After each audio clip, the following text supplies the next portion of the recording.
దావీదు కాలం వచ్చింది. నరుని పాపాలు పెరిగిపోతున్నాయి, అక్రమాలు పెరిగిపోతున్నాయి.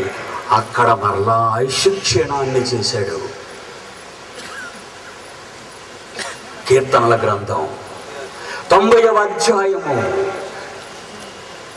10వ వచనం. మన ఆయుష్కాలము 70 సంవత్సరములు, అధిక బలమున్న ఎడల 80 సంవత్సరములగును. ఎవరేజ్ చెప్తున్నాడు ఆయన, ఎవరేజ్ సగటు. ఆయనను ఈ 80 సంవత్సరములు మానవ జీవిత వైభవము ఆయాసకరమే, దుఃఖమే, నో హ్యాపీ. 80 ఏళ్ళే నీవు భయంకరంగా ఉంటే మరలా ఎందుకురా చంటి 1200కి వెళ్ళిపోతున్నావు? 80 ఏళ్ళు బాధను భరించలేక ఆత్మహత్యలు చేసుకుంటున్న ఈ రోజుల్లో 1200కి ఎందుకు వెళుతున్నావు నాయన? భారతీయుని సగటు వయస్సు 60 ఏళ్ళు అన్నారు అనాలిసిస్ తీసి.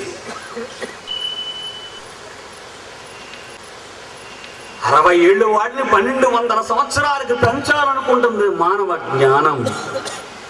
నువ్వు పెంచలేవురా అంటుంది దేవుని జ్ఞానం.